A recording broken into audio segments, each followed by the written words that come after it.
Hi, I'm Andrew Wilson from Silent 7 Games, and you're watching the Wild Power unboxing video in reverse. I just filmed a whole unboxing video. I got this Game Crafter box in the mail today, and I was excited to open it, and I did, and I recorded my video except for the recording part, so I was just talking to my camera the whole time. So I'm going to do an unboxing video in reverse. So let's take a look at the rule book. So this is the game I've been working on recently. It's called Wild Power. It's a two-player battle game. Let's see what the back of the box says. Who wrote this? You and your opponent draft units while building up your hand with their signature powers. Make the best use of your action dice each turn in order to fire off useful powers and recruit synergistic units. Yeah, so these are the here, let me show you. This is my mess. This is what I did. It's the mess I created trying to record that first video that just didn't get recorded. But here are the cards. These are the unit cards. There are 18 of them.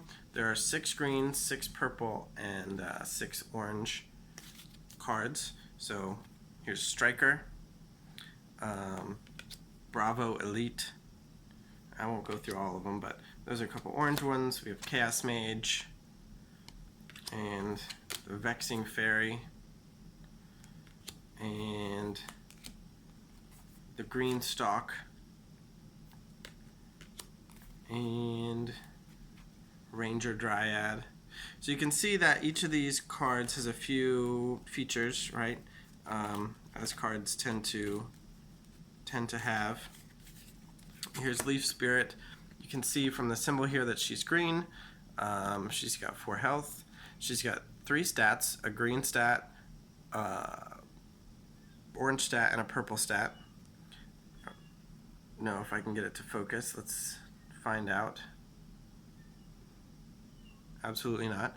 This is the ability and the power. So the ability is kind of just a special effect that applies when you play it or while it's in play, things like that. And then the power is kind of the attack action, or like the main thing that the card can do. Although the unique element about Wild Power is that in general it's actually kind of rare for a unit to use its own power. When they do, it's called channeling a power or performing an innate power, but normally they channel a power.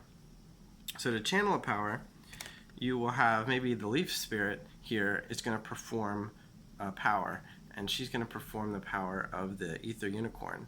Now the Unicorn has the power called Pure Beam, and Leaf Spirit can perform it as long as you have the correct symbol on your action die that you want to spend. And she's got a purple stat of 6, a D6, which means when she goes to perform the Pure Beam, you're going to roll a D6, which leads us to the dice that come in the game. So we've got a set of polyhedral dice minus the percentile D10. So we have a 6-sided die, 4-sided die, 20, 10, 8, and 12. And then there are 4 blank action dice come in the box. You can see 3 here. The 4th one I actually have already stickered up. So the game comes with, for those 4 action dice, you come with plenty of stickers to decorate those dice with the symbols used in the game. So if you rolled a purple symbol on your action die, you can spend it to have one of your units perform a purple action, perform a purple power from a card in your hand. So if you were to use Pure Beam, for example. So Leaf Spirit has a D6, so she would roll a D6 to use Pure Beam, and then Pure Beam says ward an ally, and 3x deal 1 damage. That means for every multiple of 3 that you rolled, you'll deal 1 damage to your target. And with the D6, maybe you rolled a 1 or 2, in which case it wouldn't do any damage. But if you rolled a 3, it'll do 1 damage.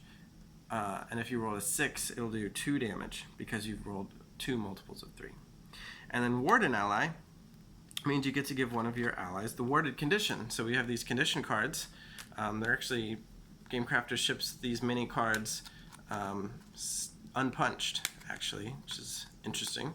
But you can punch it out, and you can have a little condition card that you can put onto to show that it is warded, which is a benefit. We also have the stun status, which is detrimental, the wound status, and empower, which is beneficial. There are also a bunch of damage tokens or mini cards to track the damage that your units have taken before they get knocked out. And already punched, I have a couple of these pets. So some of the powers actually let you summon pets, and these little mini cards are those pets. So all the pets are identical mechanically, but I just use different illustrations so that you can choose your favorite. So I've shown you the dice and the mini cards, the status, the damage, the pets. I showed you the main 18 card deck, so look at that card back again. Back to the rule book, which I promised. There's the cover, there's the back. It's got a game reference along with a description of each of the die faces on the action dice. So when you roll a die, you'll be able to refer here to see what you can do with it. We've got the components and game summary here. Make sure to read along. No pausing, you have to just read, doesn't matter if it's blurry. Here's a game setup. Again, impossible to read, but there you go. I'm sure I'll make this available online for free once it's finalized. Hopefully no changes will be necessary, but I'll do another pass at the game and blind play testing just to make sure the rulebook and everything is functional. But yeah, so the game rulebook looks pretty nice, which leads us all back to the box. So here's the box cover with a description and a little bit of that setup image and logo. And we've got the box cover, which the pixel art in the game I did not do. So I did all the graphic design, but not the pixel art is from an asset pack. But for the cover illustration, I actually went ahead and illustrated it myself.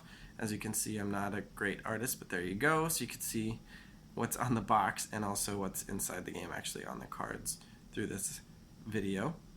But it's some of the same characters there are featured on the box cover. And that's about it. So thanks for watching. Thanks for your interest in Wild Power, and hopefully I'll have more videos soon.